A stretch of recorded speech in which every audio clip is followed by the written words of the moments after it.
I'm sorry, Zach, but I think breaking up with you is the right decision. Look at you, and look at yourself. You've changed a lot. Hindi na ikaw ang lalaking minahal ko. At dahil doon ay nawala na rin ang natitirang pagmamahal ko para sa'yo. Mabigat na tonong sambit ng aking girlfriend sa aking harapan. Hindi ako nakasagot sa mga sinabi niya. Nagpanggap na lamang akong manhid sa ginagawa nitong paulit-ulit na pagtataboy sa akin. Ginusto kong magmukhang matibay sa harapan ni Francine. Kaya't pinigilan ko ang panginginit ng aking mga mata. Kahit parang dinudurog ng pinong-pino ang puso ko sa sobrang sakit. Dahil ko pa ngayon ang namatay sa aking kinatatayuan. Hindi ko alam kung papaano ko kakayanin ang bigat na nararamdaman ko sa aking dibdib. O kung may dahilan pa ba para bumangon ako kinabukasan. Saka ko na lamang hinayaang malayang tumulo ang aking mga luha nang magawa ko ng makalayo sa kinaroroonan nito. I can't blame her for leaving a nobody like me. Sino bang magtitiis sa isang taong walang-wala, hindi ba? I lost everything. My company, my money, my inheritance, my so-called family, and even my own face. Because of how ambitious and greedy I am. Magmula nang mangyari ang trahedyang nagpabago sa buhay ko, ay hindi ko na rin magawang kilalanin ang sarili ko sa harapan ng salamin. I am broken and ugly. O mas maganda yatang pakinggan ng salitang basura para ilarawan ng isang katulad ko. Sa loob ng 3 buwan ay pinaniwala ko ang aking sarili na matatanggap ako ni Francine sa kabila ng mga nangyari sa akin. Akala ko ay sapat na ang pagmamahal na nararamdaman nito upang manatili siya sa aking tabi. Ngunit nagkamali pala ako. Araw-araw niyang ipinaparamdam sa akin na wala akong silbi. Nakakasura akong tignan at pabigat lamang ako sa kanya. Hanggang sa dumating ang araw na tuluyan na ring nawala ang nag-iisang pinagkukunan ko ng lakas. Minabuti ko na lamang huminto sa paglalakad upang sa huling pagkakataon ay masulyapan ko ang kinaroroonan ni Francine. Ngunit hindi ko inaasahang mas lalo pa palang guguho ang mundo ko sa aking masasaksihan. Nagunahan ang mga luha sa aking mga pisngi habang pinagmamasdan ng napakagarang kotse sa harapan ng building. Kung saan ay 1 taon kaming nagsama ni Francine sa pinangarap nitong condominium unit. Hindi sapat ang mga salita para ipaliwanag ang panghihinayang nararamdaman ko ngayon. Habang pinagmamasdang yakap-yakap ng iba ang babaeng pinakamamahal ko at minahal ko ng 3 taon. Mas pinili kong lumayo at tanggapin na lamang ang aking nakita. Hanggang sa mas lalong bumaha ang mga luha nang makapako ang aking bulsa. Ang nag-iisang bagay na naisalba ko mula sa lumubog na cruise ship noon. Ito ang diamond engagement ring na pinasadya ko pa mula sa Germany para sa kanya. Bala ko na sana kasing iyayaing magpakasal sa akin si Francine noon. Sa aking pagbabalik mula sa 1 buwan kong business trip mula sa ibang bansa, I should have proposed to her and listened to my business consultant that time. Hindi sana ako pumirma sa isang kasunduan kasama ang mga Saavedra. Kung saan ako pala ang magiging talunan sa uli. Kung hindi sana ako naging ganit sa pera at kapangyarihan, ay baka sakaling hindi naging ganito ang kapalaran ko. Mahina akong bumulong sa kapinakiramdaman ng naninikip kong dibdib. Parang gusto nang magpahinga ng katawan ko sa lahat ng hirap na nararanasan ko ngayon. Maliban sa wala na akong mukhang may harap sa lahat ay wala na rin akong magagawa pa para bawiin ang lahat ng mga nawala sa akin. Naikuyom ko na lamang ang aking kamao dahil sa matinding pagkakadismaya. Ayoko mang kamuyan ng Diyos sa aking sinapit, ngunit hindi ko magawang pigilan ang sariling huwag magtanong sa Kanya. Bakit pa po ba ako nabuhay? Bakit hindi na lang ako nasunog sa barko nang sa gayon ay baka paglamayan pa ako ng mga taong malalapit sa akin? Bakit kailangan ko magdusa ng ganito sa pangalawang buhay na ipinagkaloob niyo sa akin? Alam kong naging makasarili akong tao at makasalanan noon. Pero kailangan bang maging ganito kahirap ang parusang matatanggap ko? Tuluyan pa rin ang agos ng aking mga luha habang walang pag-iingat kong pinupunasan ng kamay ang aking mukha. Hanggang sa natigilan na lamang ako nang hindi sinasadyang mabitawan ko ang sisig. Sinubukan ko itong sundan ngunit kusa nang huminto ang mga binti ko nang mapansing dumaan ang kotseng minamaneho ng lalaking ipinalit sa akin ni Francine. May kaya rin ang lalaking ipinalit niya sa akin, ngunit hindi hamak na mas mayaman ako noon. Napabuntong hininga na lamang ako sabay iling. Kung sa bagay, higit na kailangan ng isang babaeng tulad ni Francine ng lalaking kayang ibigay ang mga luho nito. Tulad na lamang ng ginawa ko sa kanya noon. Magmula sa mamahaling mga alahas, imported luxury bags, at pati na rin condominium unit. Hindi biro ang halagang inilabas ko para lamang mapasaya ito. Hindi ako nagdamot dahil nangako akong ibibigay ko ang lahat sa kanya sa abot ng aking makakaya. Hi, excuse me. Natigilan ako nang marinig ang malambing at malumanay na boses sa aking likuran. Sa'yo ba to? Mula sa aking kinaroroonan ay lumapit ang isang babaeng nakasuot ng simpleng puting t-shirt at pati na rin maong jeans. Magulo ng konti ang buhok niya sapagkat marahil dahil kanina pa ito naglalakad sa kalye at medyo maalinsangan rin sa kinaroroonan naming dalawa. Tumayo siya sa aking harapan kaya't nasilayan ko kung paano namilog ang mga mata nito nang masilayan ang aking muka. Napaiwas ako ng tingin sa kanya, pero ramdam ko pa rin nakatuon ang mga mata nito sa akin. Mabuti na lamang at hindi ko masyadong tinitigan ang mukha niya at baka bangungutin pa ito mamayang gabi. Malamang natatakot na ito ngayon dahil mukhang halimaw ang lalaking nasa kanyang harapan. Tulad na lamang ng batang nakasalubong ko kanina na umiyak at namutla pa, kaya't nagmamadali itong binuhat ng kanyang mami papalayo sa akin.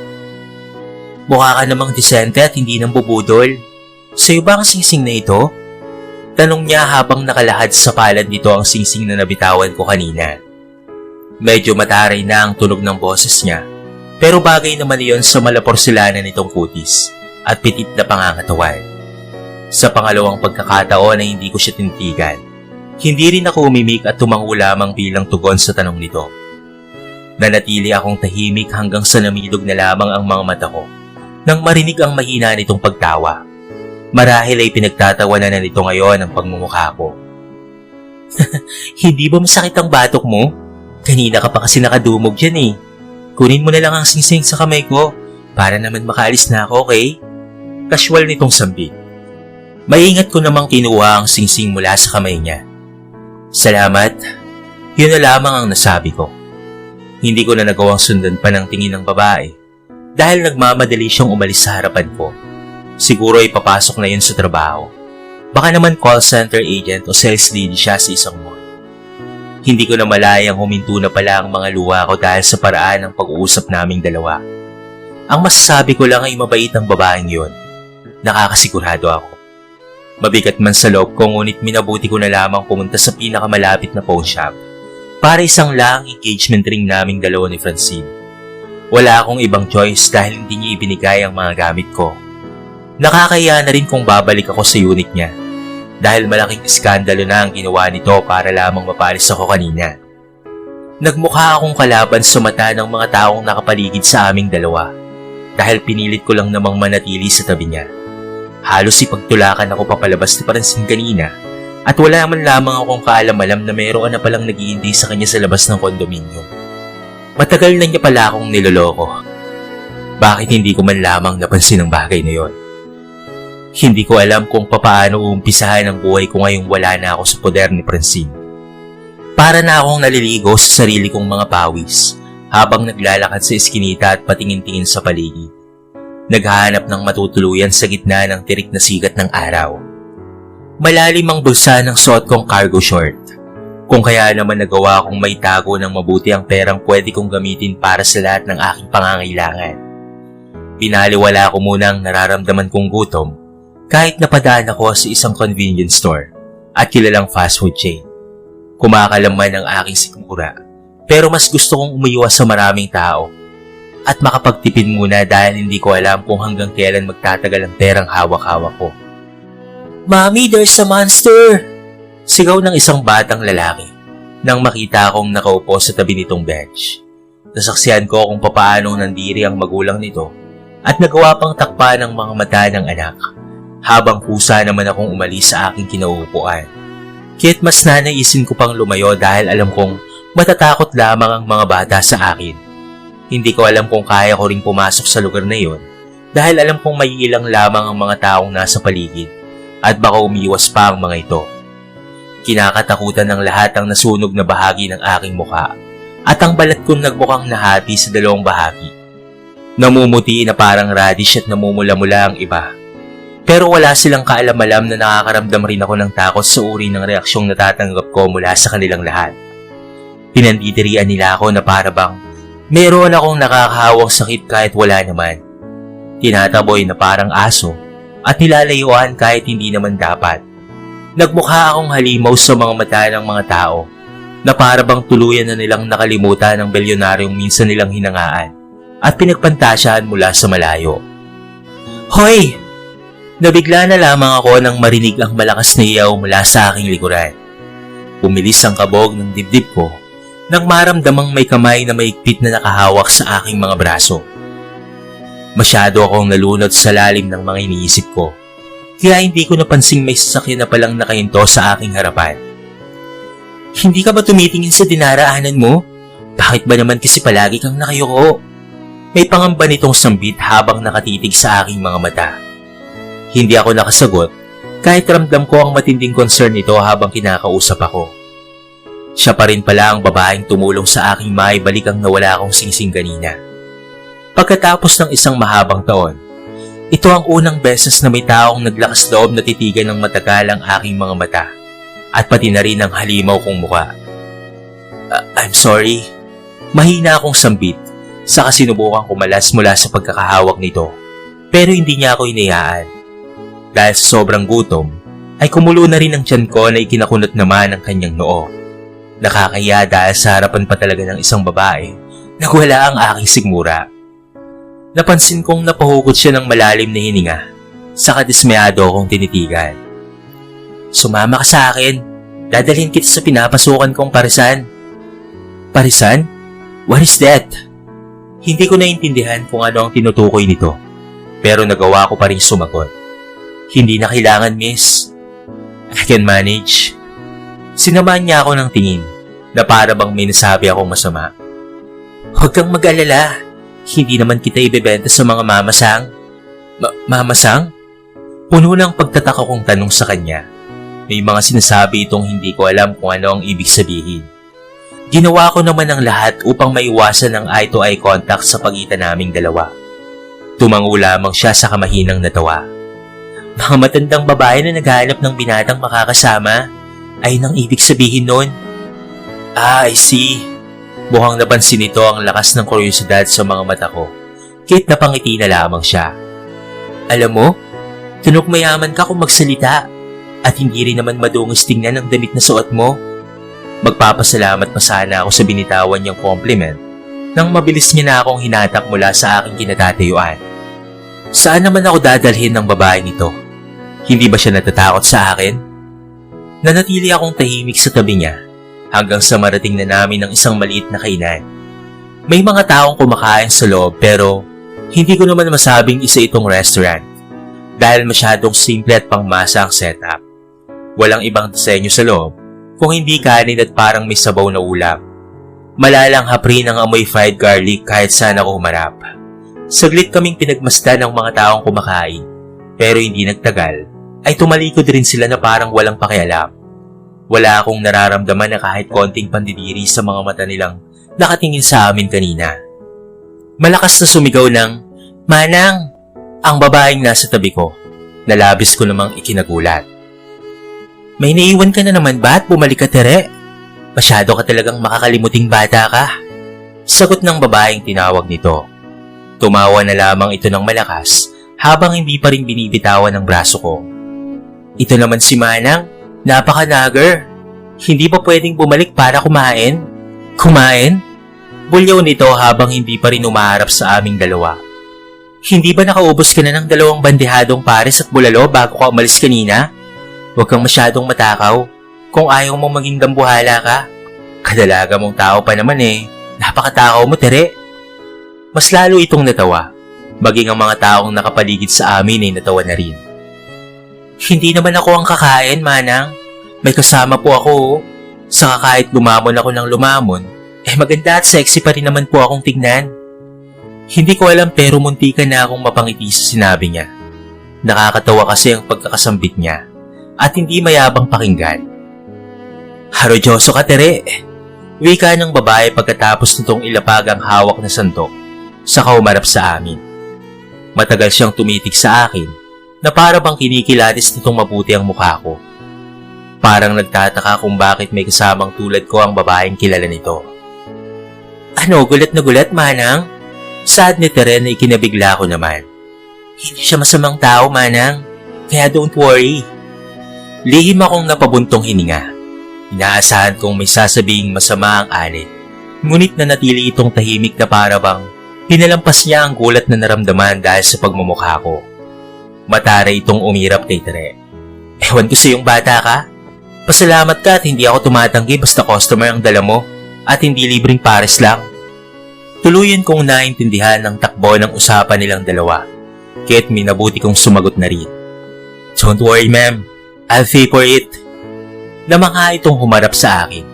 Muntikan pa itong matalsikan ng tinatakal nitong fried rice. Aba, spoken in dollars naman pala ang kaibigan mong yan, Tere. Mabilis naman itong inawat ni Tere. Manang naman eh. Aniya sa kamuling bumaling sa akin. Huwag ka nang mag-abala. Ililibre kita ng pares dahil bagong sahod ako ngayong araw. Humalakhak ang Ali, saka hindi makapaniwala siyang tinitigan. Akala mo naman milyones ang sahod ng batang to kung makapanglibre. She faced her with a proud expression. Maliit man o malaki, ay kailangan nating matutong magpasalamat sa lahat ng mga biyayang natatanggap natin. Tama naman ako, hindi ba? Teka, ano nga palang pangalan mo? Sabi nito na para bang ngayon niya lamang na-realize na hindi niya kilala ang lalaking basta na lamang nito hinila mula sa kalye kanina. She is really funny. Pero hindi ako makangiti. Dahil totoong tinamaan ako sa sinabi niya kanina. Naging ganito ang buhay ko. Dahil hindi ko nagawang magpasalamat at makontento sa lahat ng meron ako. I always crave for more. I always wanted more. Hindi ako marunong makontento kaya marahil pinarusahan ako ng Diyos dahil sa ugali ko. Zacarias, Zach na lang ang itawag mo sa akin, miss. Ang gwapo naman ng pangalan. Sabi ng Ali, saka mapang-asar ng umiti kay Tere. Napailing na lamang ako. Pangalan ko na lamang naman ang gwapo at hindi na ako. Dahil doon ay pinandilatan siya ng mga mata ni Tere. Manang, hindi naman po ikaw ang kinakausap. Ako po ang kinakausap. Itinikom ko ang aking mga labi habang pinapanood itong ayusin ang mesang uupuan naming dalawa. She let me sit down comfortably and prepared everything including our food.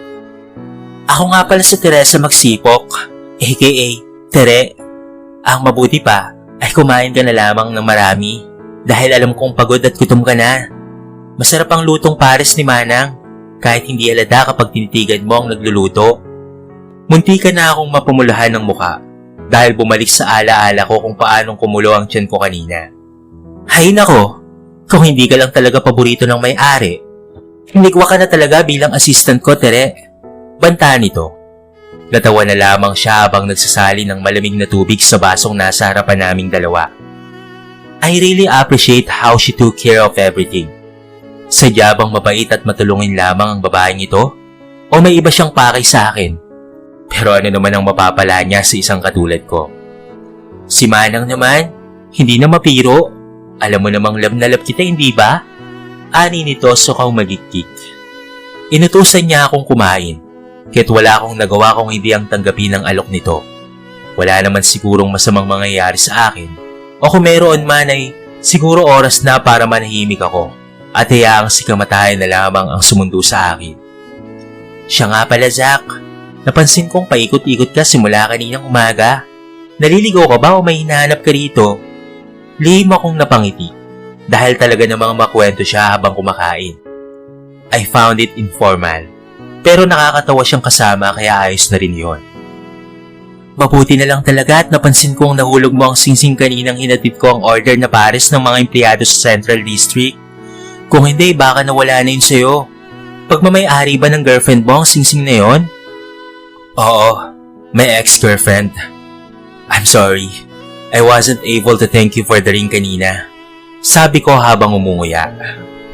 It's actually my first time to eat pig intestines with fried rice. Pero sabi nga nila, Walang masusuka sa taong kumukulo na ang sikmura dahil sa sobrang gutom. Masarap naman at malasa ang pagkakaluto. Kaya tuluyan na ring naglaho ang natitirang arte ko sa aking katawan. Mukhang hindi ko na rin kailangan pang maging formal sa harapan nito. Dahil casual lang naman ang pakikitungo niya sa akin. Sa totoo lang, Tere, naghahanap talaga ako ng matutuluyan. Pero inabot na ako ng tanghali. Wala pa rin tumatanggap sa akin. Maybe it's because of my appearance. Hindi ko maintindihan kung bakit otomatikong kuminang ang mga mata niya. Bed spacer ba ka mo? O kahit maliit na kwarto lang? Tanong nito. Gusto mo sa amin ka na lang tumira? Perang-pera na kasi ang nanay ko eh. Kaya pinapabalandra niya sa akin ang room for rent sa poste ng kuryente kanina. Nahigit ko ang aking hininga. Are you sure? Baka naman umiling siya kaagad. Kaya hindi ko na natapos pa ang aking gustong sabihin. Huwag kang mag-alala. Hindi marunong tumanggi sa grasya ang nanay ko. Sa karamdam ko namang mabuti kang tao at responsable ka namang tignan. Alam kong magbabayad ka. Sabi pa nito saka napangiti sa akin. Napangiti na rin ako sa sinabi niya. Wala naman sigurong masama kung magtitiwala ako sa kanya dahil naramdam kong tunay naman ang pakikitungo niya sa akin. Sa isang masikip at madilim na eskinita kami dumaan bago namin narating ang sinasabi nitong tirahan nilang mag-ina. Noong una, akala ko ay may lalabas para nakawin ang perang nasa bulsa ko. Pero hindi nagtagal, ay narating namin ng safe ang tahanan nito. Hindi yun makalat at tama lamang ang lawak para sa isang maliit na pamilya. With I think, 3 to 4 members. Nay, aniya nang magawa naming makapasok sa loob. She's quite talkative and noisy. But I found that cute about the rest personality. Mabuti naman at nakauwi ka na, anak. Nagawa mo na ba ang pinapagawa ko sa iyo kanina? Wala man lamang bumisita sa kwarto simula kaninang umaga o kahit nagtanong man lamang kung magkano ang upa sa atin. Lihim naman akong napangiti. Mukhang alam ko na kung saan naman na ni Tere ang lakas ng boses niya at ang bilis ng kanyang pananalita. Naku, Nay, huwag na po kayong mag-alala. Mission accomplished na po ako sa araw na ito. May dala akong tenant para sa'yo. Aniya sa kainilahad pa ang magkabilang palad sa aking harapan na para bang isa itong performer na may ipinapakitang sorpresa sa kanyang nanay. Tere naman, talaga namang kinabahan ako nang maramdaman kong humagod sa buo kong pagkatao ang mapanuring tingin ng nanay ni Tere. Pakaramdam ko, hindi totoo ang sinabi niyang hindi tumatanggi sa grasya ang nanay niya dahil nakakatakot ito kung tumitig. Hindi kaya ang nanay nito ang tinutukoy niyang mamasang kanina? Nasa akin na ang bayad, Nay. 2 months advance at 1 month deposit. Kung hindi niyo po mamasamain, ay ginawa niyo pang 2 months deposit kanina para hindi kayo mag-alala. Ani ni Tere, saka makahulugang umiti sa akin. Pabiro pa nitong ipinaypay ang perang iniabot ko sa kanya kanina bilang paunang bayad sa kwartong uupahan ko. Daig pa ng nanay nito ang inihipan ng hangin dahil sa mabilis na pagbabago ng ekspresyon ng mukha nito. Tumawa ito ng malakas, saka umiti pa ng pagkatamis-tamis sa akin. Naku naman, welcome na welcome ka sa munti naming tahanan, iho. Huwag kang mag-alala, hindi naman ako nangangain ng tao eh. Ang totoo niyan, gusto ko lang magkaroon ng tenant dahil nangangati na ako makapag-grocery sa bagong mini-mart sa tabi ng convenience store sa may kanto. Matagumpay na napangiti si Tere, kaya napangiti na rin ako. Okay. Kaya naman pala nagmamadali. May hinahabol ka na namang buy one take one ay no? Asar na sambit nito sa kanyang nanay, saka hindi makapaniwalang umiling. May di naman itong sumagot. Tere naman, alam mong sobrang mahal na ng mga bilihin ngayon, kaya kailangan nating maging madiskarte.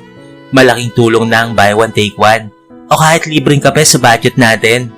Kakarampot na nga lang ang mga mabibili mo ngayon sa halagang 500 eh. Kapag napabarihan mo ang pera mo ngayon, ubos na kaagad kinabukasan. Napabuntong hininga na lamang ako habang pinapakinggan ang sinabi ng mama ni Tere. Kung noon hindi ako nakaka-relate sa usapang budget dahil bilyones ang pera ko na nakatago sa bangko, ibang usapan na ngayon. Hindi man lamang umabot ng 50,000 pesos ang hawak ko. Muli siyang humarap sa akin. Ano nga palang pangalan mo, iho? Ako nga pala si Tina, nanay ni Tere. Magalang akong yumuko sa harapan nito, saka ngumiti. Nice to meet you po, ma'am. I'm Zach. Salamat po sa tulong niyo sa akin ni Tere, ha. Sa pangalawang pagkakataon, ay kinabahan ako nang magpalipat-lipat ang tingin nito sa aming dalawa ni Tere. Teka, hindi ka ba boyfriend ng anak ko? Baka mamaya naman. Munti ka na akong matawa sa naging reaksyon ni Tere. Kulang na lamang kasi mamula siya na parang kamatis sa kinatatayuan. Ang mabuti pa, ihatid ka na namin sa kwarto mo para makapagpahinga ka na. Nasa second floor ang kwarto mo, sa extension nitong bahay. Wala ka bang dalang gamit o kahit maliit man lamang na maleta? Sunod-sunod na tanong ng nanay dito. Pero maraang iling lamang ang naisagot ko sa kanya. Sa loob ng isang buwang pananatili ko sa tahanan nila Tere, ay nagawa kong masanay sa simple nilang pamumuhay. Madalas akong sumabay ng agahan sa kanilang dalawa. Pero most of the time, kung hindi ako sumasaglit sa paresan para puntahan sa Tere, ay nagkukulong lamang ako sa aking kwarto. Huli na nang mapansin kong mas naging malapit na kaming dalawa sa isa't isa. Hindi lamang dahil nakatira kami sa isang bubong, kung hindi dahil sa kabutihang pinapakita nila sa akin. Magmula pa noong una kaming magkakilala, hanggang pati na rin sa ngayon. I found myself falling for her. Kahit alam kong imposibleng masuklian ito ang pagmamahal na nararamdaman ko para sa kanya. Sino ba namang magkakagusto sa isang katulad ko, hindi ba? And knowing Tere's golden personality, I know she deserves someone better. She deserves someone who can love her unconditionally and give her a bright future. At alam kong hindi ako ang lalaking nararapat para sa kanya. Teka, bakit parang ayos na ayos ka ata ngayon, Zach? Maghanap ka ba ng mapapasukang trabaho? Para akong nasimento sa aking kinatatayuan nang marinig ang boses ni Tere mula sa aking likuran. What are you doing here, Tere? Bala ko sanang ilihim sa kanya ang gagawin kong ito, pero mukhang wala na akong kawala. Ayoko rin namang magsinungaling kay Tere. Matamis siyang umiti sa akin. Nakalimutan mo na bang day off ko ngayon? Siyempre, kailangan ring mag-beauty rest ng prinsesa mo, no? Mahina naman akong natawa. That's right. Allowed her to consider herself as my princess, while I consider myself to be his servant. I know I don't deserve to be his Prince Charming, kaya ako na mismo ang nagbigay ng limit sa sarili ko sa kanya. Teka, saan ka maghahanap ng trabaho? Tanong pa nito nang mapansin niyang tahimik lamang ako. I just smiled at her. Kahit saan, Tere. Tumaas ang kilay niya saka mabilis na lumapit sa akin. Ramdam ko namang dumikit ang braso nito sa tagiliran ko, kaya't mabilis akong lumayo ng kaunti sa kanya. Patingin naman ako ng papeles mo, puno ng lambing niyang sambit. Mabuti na lang at hindi ka naligaw sa dami ng mga pasikot-sikot ni nanay. Nasa kabilang kanto lang ang printing shop, pero parang nasa window na akong makapagsalita eh. Mahina akong natawa habang nakatingin sa kanya. Bumaba ang tingin nito sa hawak kong envelope, pero hindi pa rin nawawala ang atensyon ko sa kanyang maamo at napakagandang mukha. If only I could turn back time, I would really treat her like a real princess. I will let her live in a mansion where she can do everything she wants. Hindi pala talaga ako nagkamali ng hula. Tumingala ito saka tumingin sa akin. College graduate ka nga talaga dahil napakagaling mong magsalita ng Ingles. Pero imposible naman atang wala kang kahit isang work experience simula noon. Sinadya kong wag ilagay, Tere. Maraming nangyari. You know that. Ngumiti siya sa akin. Alam kong hindi na nito uungkatin ang nakaraan ko. Dahil naikwento ko na sa kanya ang lahat. Wala akong inilihim dito kahit konti. Tulad na rin ng pagpapakatotoong ipinakita niya sa akin. Huwag na lang natin pag-usapan yon, Zach. Sinabi ko naman sa iyong lahat ng nangyayari sa buhay natin. Ay merong dahilan. Mabuti man o masama, parte yun ng plano ng Diyos para sa atin. Lihim naman akong napangiti sa kanya. I'm so lucky to have you, Tere. May sinasabi ka, Zach? Namimilog ang mga mata niyang tanong. Mabuti na lamang dahil mahina ang pagkakasabi ko, ay hindi niya yun narinig. Ayoko kasing marinig niya at baka mamaya ay magkaroon pa ng lamat ang pagkakaibigan naming dalawa. I'm done being ambitious, Tere. Masaya na akong matanggap sa kahit anong trabahong pwede kong pasukan. Napabuntong hininga na lamang siya. Alam kong mataas ang expectation nito. Dahil sa nabasa niyang credentials ko, Ngunit mas pipiliin kong maging low profile. Kung kapalit naman noon ay ang katahimikan ng bago kong buhay kasama siya. May lambing kong inilahad ang kamay sa harapan nito. Nang mapansing medyo nalungkot siya sa narinig. In my first salary, I want to have a date with you. Napalunok ito. Date? Pag-uulit niya. Gusto ko sanang tumango bilang tugon, pero naunahan ako ng takot na baka rejection lamang ang matanggap ko mula rito. Yes, a date. Pero maintindihan ko naman kung ayaw mo. Lumalim ang paghinga nito, sa kasunod-sunod na umiling. Sino naman ang may sabing ayaw ko? Siyempre gusto kong lumabas tayong dalawa. Walang bawian, okay? Magde-date tayong dalawa. Hindi ko na napigilan ang tuwang nararamdaman ko. Lumiwanag ang aking mukha at kulang na lamang ay maipanta ang ngiti ng mga labi ko. Mabuti na lamang at hindi isang malakas na ayoko ang natanggap kong sagot mula sa kanya. Fine. Let's go. Anywhere you want. Naningkit ang mga mata nito na para bang saglit lamang siyang napaisip. Paano kung Paris pa rin ang gusto kong kainin? Papayag ka ba? Tanong niya nang may pilyang ngiti sa mga labi. Imbes na mainis, ay natawa na lamang ako sa sinabi ni Tere. If that will make you happy, then yes, it's okay for me. Ano ka ba, Zach? Binibiro lang naman kita. Mabilis nitong sabi ng mapansing, sineryoso ko ang kanyang joke. Tumawa pa ito ng malakas, sabay bawi ng kalokohang naisip. Hindi nagtagal ay parang bata nitong inilagay ang isang daliri sa kanyang sentido. Sa kumuling pinag-isip-isipan ng aking alok. Gusto kong pumunta tayo sa isang restaurant, yung may ihawan at mainit na sabaw. Kung hindi ako nagkakamali, ay isang Korean restaurant ang tinutukoy niya. She wants to experience how to eat samgyeopsal. Gustuin ko mang sumang-ayon kaagad, ngunit may kung anong pumipigil sa akin. Nangako akong pupuntahan namin kahit saan ito gustong pumunta. Pero, hindi ka ba maiyang kasama ako doon? Matao doon ah. Sabi ko at biglang paalala sa kanya. Ngunit umiling lamang ito. Kunot ang noo akong tinitigan. Wala tayong dapat na ikahiya, Zach. Magbabayad naman tayo. At tao rin naman ang mga makakahalubilo natin doon. May cubicle rin naman kung gusto mo ng privacy habang kumakain. Pagpupumilit niya, kaya wala akong nagawa kung hindi ang mapanako na lamang bilang pagsang-ayon rito. Patatanggihan ko ba ang babaeng ni minsan na hindi ako kinahiya sa kabila ng itsura ko? So it's a date? May ngiti kong tanong sa kanya. Tumango lamang siya at parang kinilig pa ng bahagya sa paraan ng pagkakasabi ko. Oo naman, may karapatan ba akong tumanggi sa Prince Charming ko? Sa kabila ng pagkakamabutihan ng dalawa, ay walang kaalam-alam si Zach sa nangyayaring gulo sa mansyon ng mga Montero. Galit na umuwi ng Pilipinas ang nakatatanda niyang kapatid na si Sarina nang malaman ang nangyari sa kanya. What the hell did you do to my brother, Dad? I know you want to give him a lesson, but this is unacceptable. It is too much. Hasik nito. Nalaman ni Sarina na magdadalawang buwan na palang nawawala ang kanyang kapatid matapos itong ipagpalit ng nobyang si Francine sa ibang lalaki. Hindi lang yon. Nalaman rin itong matagal nang walang paramdam sa mansyon si Zach dahil sa kagagawa ng kanilang magulang. Naluluhang lumapit sa kanya ang ina at sinubukang magpaliwanag. Let me explain, Sari. Hindi namin ginusto na mangyari yun sa kapatid mo. I told your dad to be careful with his word and explained that Zach got depressed after the fire incident that happened in the cruise ship. But after discovering his business transaction with Saavedras, kung ano-ano na lamang ang masasakit na mga siltang binitawan ng daddy mo sa kapatid mo, pagkatapos mawala ang ipinagkatiwala niyang sister company rito. Imbes na kumalma, ay mas lalo lamang dumilim ang mukha ni Sarina.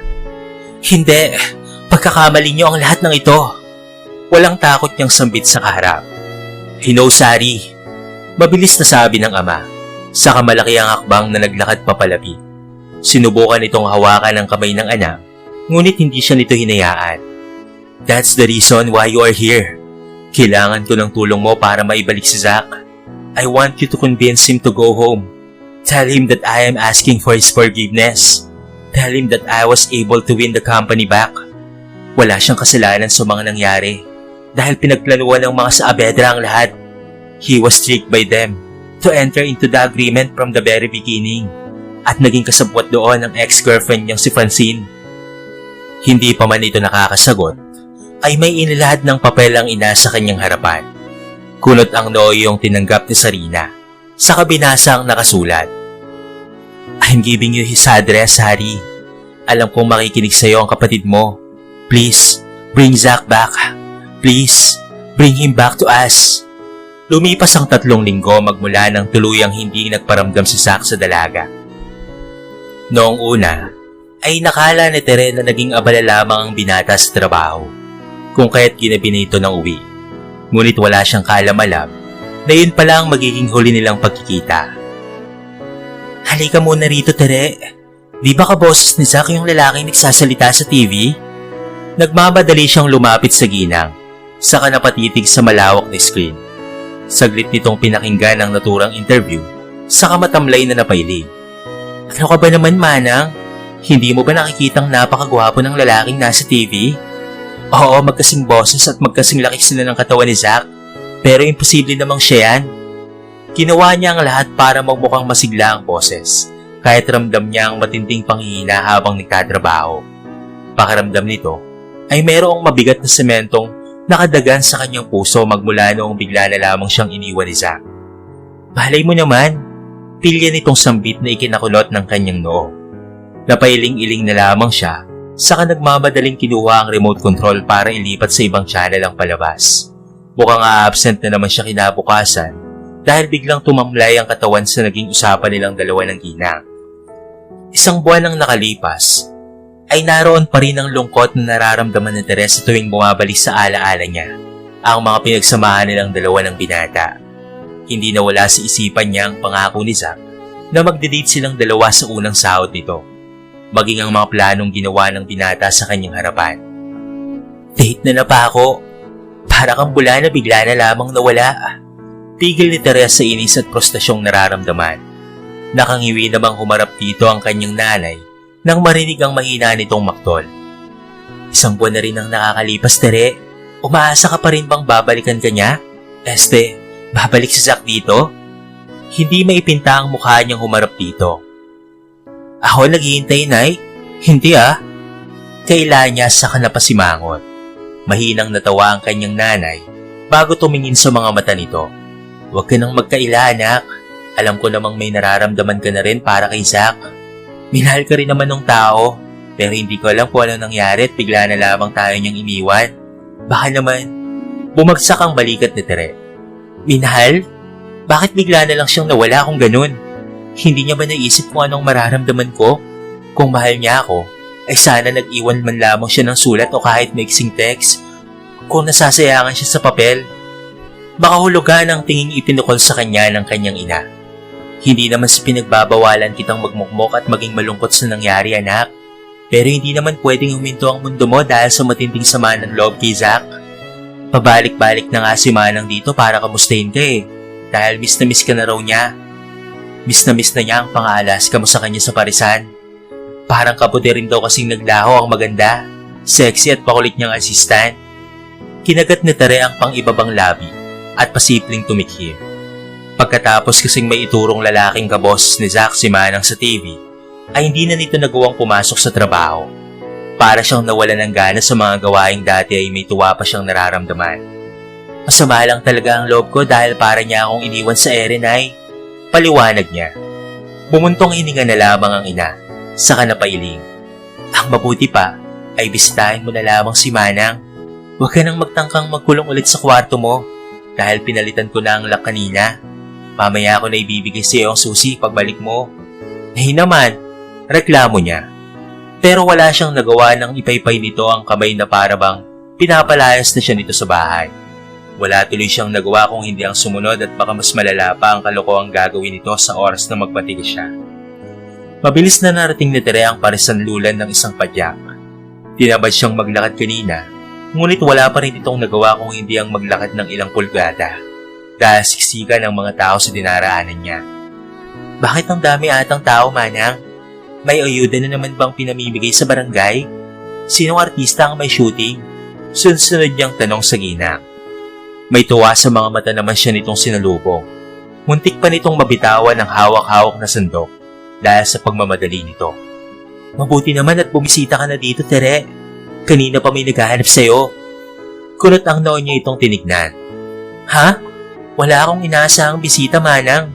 Pinapunta lang ako ni nanay dito dahil panay raw po ang mukmok ko sa kwarto ko at miss na miss mo na ang beauty ko. Imbes na lambingin siya dahil 1 linggo na siyang hindi pumasok sa parisan, ay sinamahan pa siya nito ng tingin. Ang dami mo talagang satsat, Tere. Sarap mong tsinelasing bata ka. Napakaseryoso ng mukha nito habang nagsasalita, pero natawa na lamang siya. Sino ba kasi ang naghahanap sa akin, Manang? Hindi sumagot ang ginang, bagkus na panguso lamang ito sa kanyang likuran. Tere, sumikdo ng mabilis ang puso niya sa narinig. Kabado siyang humarap at literal na bumuka ang mga labi niya. Nang bumunga dito ang napakagwapong lalaking nakasuot ng kulay itim na mamahaling toksido. Sino ka? Hindi ito makapaniwalang nasa harapan nito ngayon ang lalaking itinuro ni Manang sa TV kamakailan lang. 1 buwan lang akong nawala, kinalimutan mo na kaagad ako? Mas lalong nagwala ang puso niya nang inabot nito ang hawak na bukay na red na bulaklak na may kalaki pang mga tsokolate sa pagitan ng mga bulaklak. Zach? Hindi makapaniwala niyang tanong. Tumango lamang ito sa kamay lambing na sumagot. Yes? Tumigil sa mabilis na pagtibok ang puso niya. Sa kamatiim itong pinakatitigan. Umuwi ka na lang, kasama ang flowers at chocolates mo, Zach. Bumalik ka na sa pinanggalingan mo. Agad na napalitan ng simangot ang matamis na ngiti sa mga labi ni Tere. Hala siya, ano ba yan? Narinig niyang malakas na tumawa ang ginang sa likuran nilang dalawa, habang gulat na gulat naman ang mga taong nasa paligid sa naging reaksyon niya. I'm sorry, Tere. Alam kong inakala mong iniwan kita, but that's not true. Sinubukan itong sumingit kay Zach, pero hindi siya inayaan ng binata.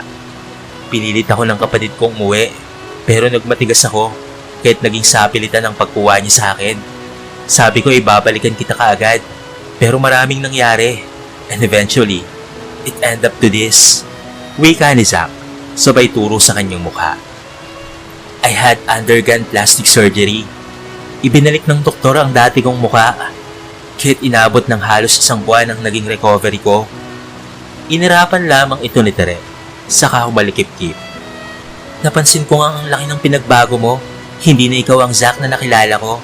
Kaya naman, akmang tatalikuran na sana nito ang binata nang dali-daling pumasok sa loob ng parisan ng mga lalaking may bitbit na lechon at iba pang mga pagkain. Sabi mo masamang tumanggi sa grasya, hindi ba?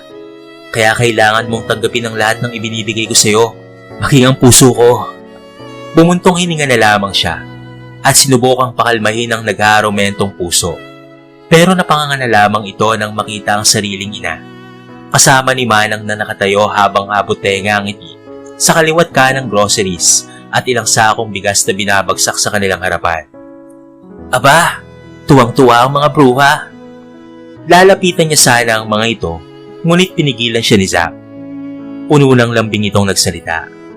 Maliit man o malaki, ay kailangan nating matutong magpasalamat sa lahat ng mga biyayang natatanggap natin.